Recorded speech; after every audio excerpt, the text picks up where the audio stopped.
Welcome to the Deep Dive.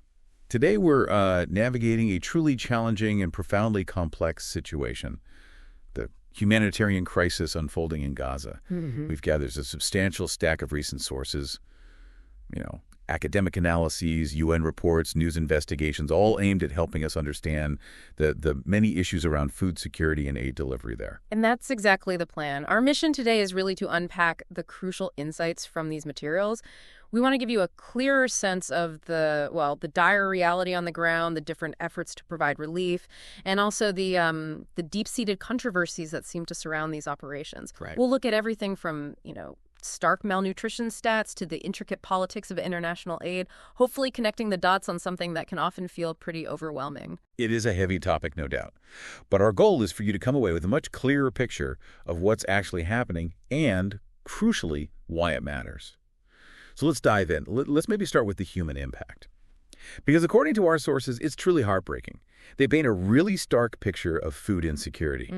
For instance, some recent academic work highlights a severe crisis, mentioning over 65,000 children hospitalized just for acute malnutrition. That's caused by food shortages. Yeah, the scale is it's just devastating. Even before this latest conflict, back before 2023, nearly three-quarters, about 71.5% of households in Gaza were already chronically food insecure. Wow, that high already. Yeah, and this latest conflict has just catastrophically worsened things. The Integrated Food Security Phase Classification, the IPC, they now report that an astonishing 96% of Gaza's population, that's basically everyone, 2.15 million people, are facing acute food insecurity through September 2024. 96%. And for the most vulnerable, children under 5, acute malnutrition rates have just exploded, from under 20% to over half, 55%.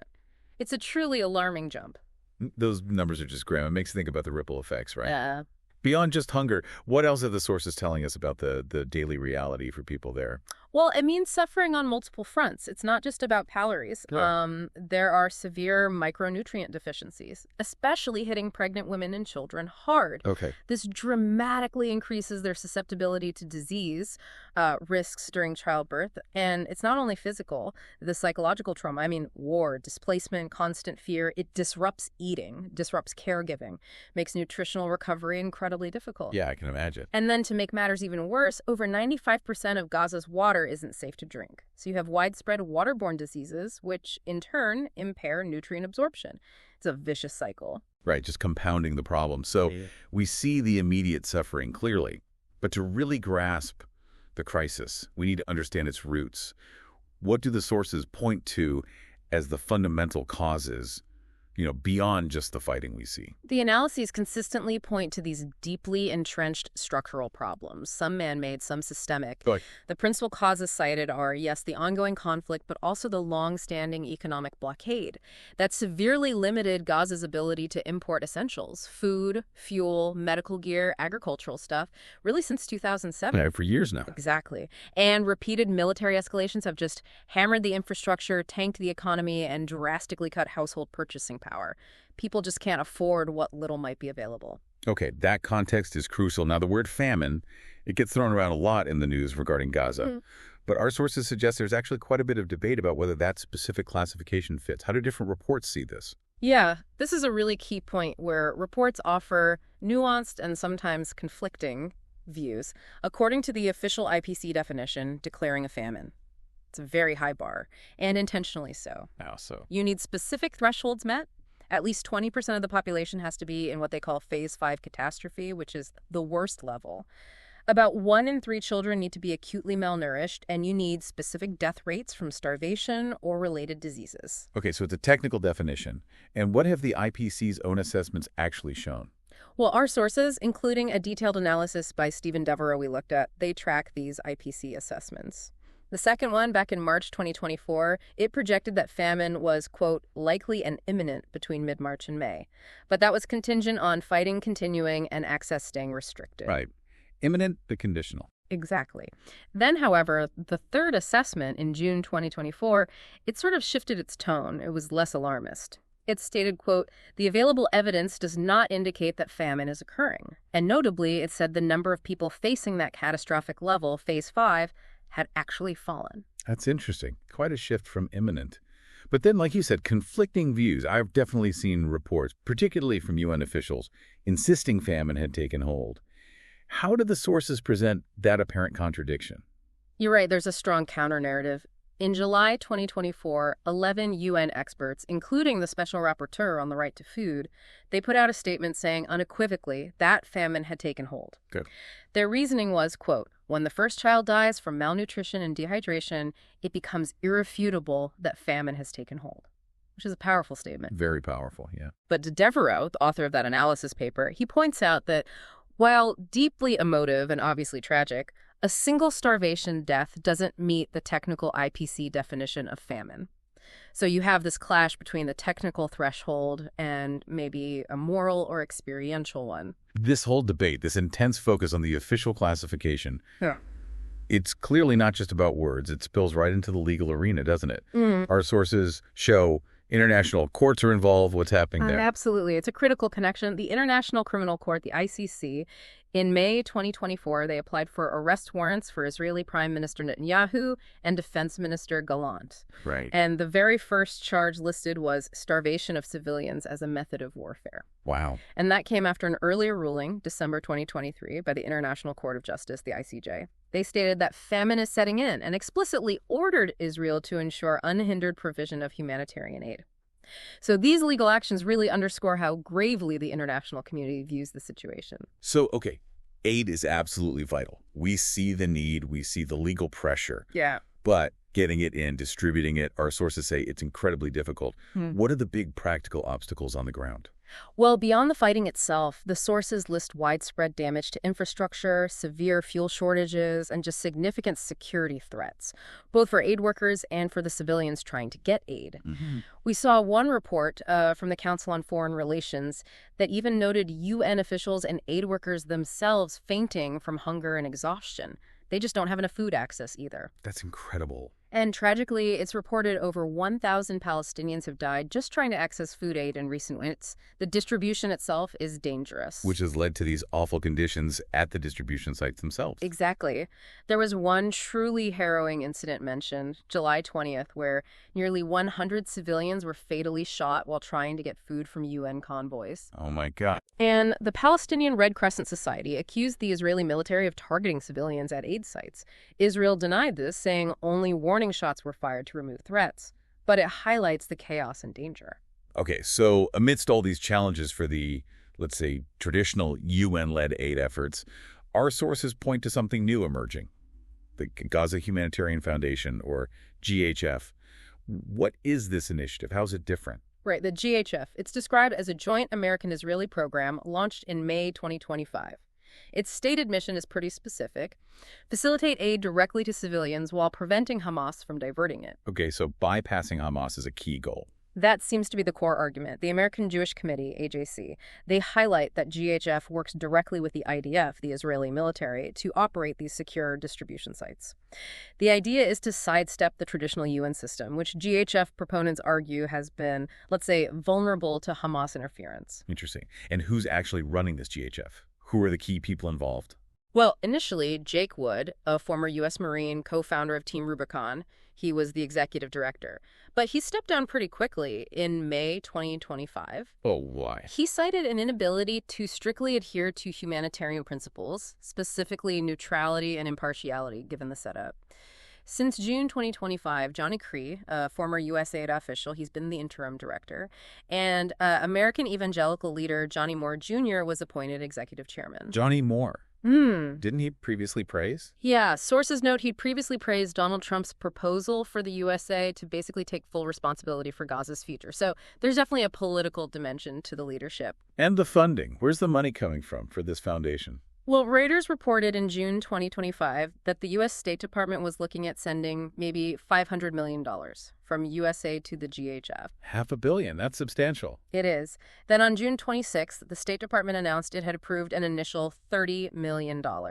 And they described that funding as, quote, the latest iteration of President Trump's and Secretary Rubio's pursuit of peace in the region. Okay.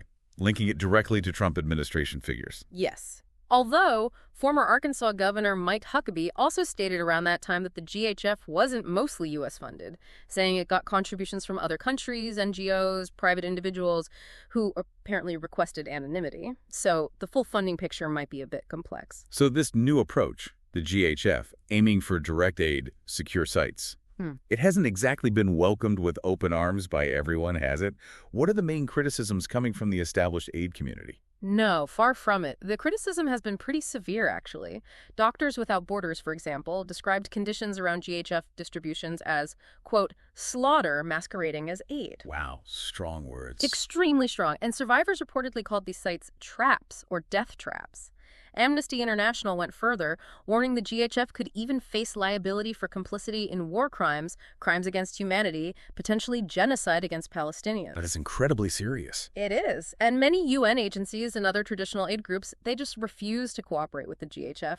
They broadly accuse it of weaponizing aid. Weaponizing aid. Yeah. Tom Fletcher, the UN aid chief, called the foundation a fig leaf for further violence and displacement. He called it a deliberate distraction from the core issues, adding it makes starvation a bargaining chip. UNICEF also raised concerns about the practicality these 20-kilogram aid boxes might be too heavy for weak or injured people to even carry. So a lot of pushback. Now, one of the main justifications for the GHF, as you mentioned, is preventing Hamas from stealing aid. But our sources show there are actually different views on how widespread that issue even is. What does the evidence say? Right, this is a major point of disagreement. The U.S. and Israel, they strongly assert that the GHF model is necessary to stop Hamas diversion. Okay. However, UN officials have repeatedly stated that Hamas stealing aid isn't really a widespread problem. Hamas naturally denies it too. And interestingly, an internal U.S.-led analysis reportedly found, quote, no reports alleging Hamas benefited from aid coming from American sources. No reports. But didn't U.S. officials dispute that? Yes, U.S. government spokespeople did dispute the validity of that internal analysis. But then you have another layer. Some aid workers, quoted in our sources, suggest that if looting is happening, it's not by Hamas. Oh. They point fingers at groups like the Popular Forces, described as an ISIS-linked anti-Hamas militia. And here's the really striking part.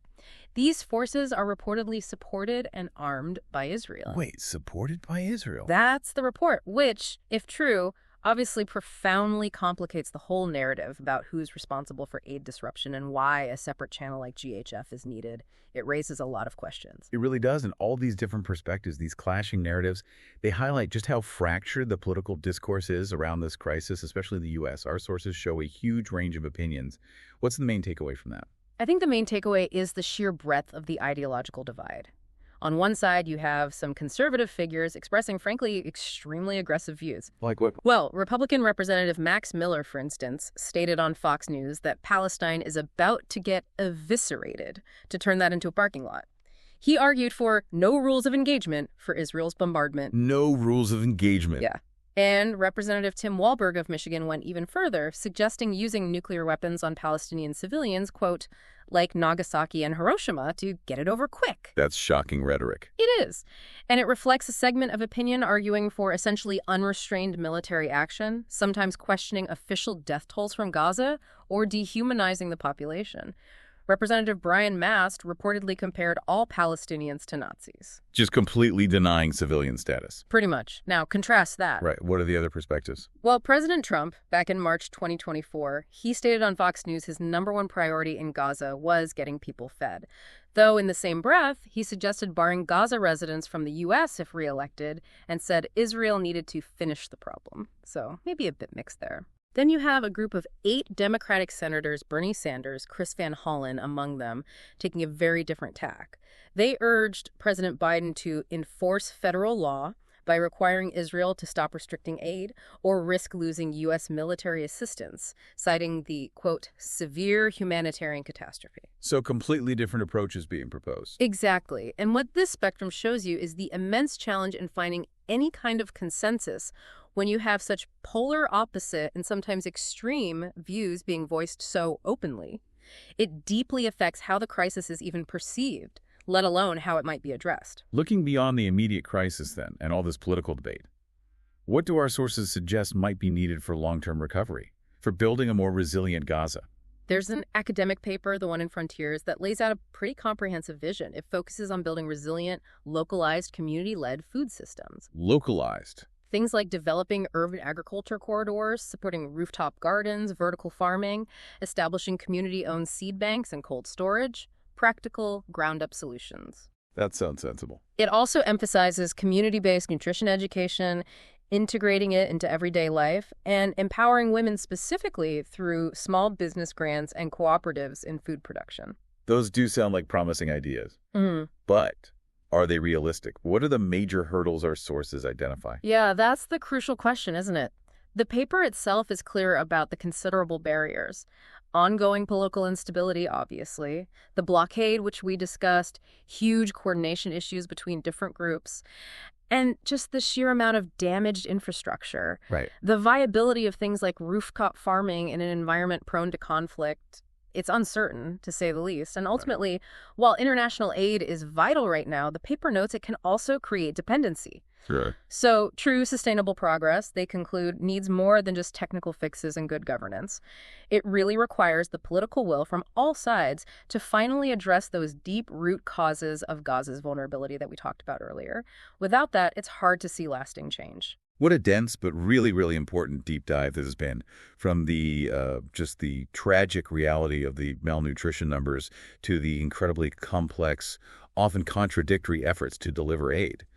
We've seen just how many layers there are to this crisis. Absolutely. You've heard about the dire statistics, the shifting arguments around the term famine, these controversial new aid models like the GHF, and just the wide spectrum of international and political reactions.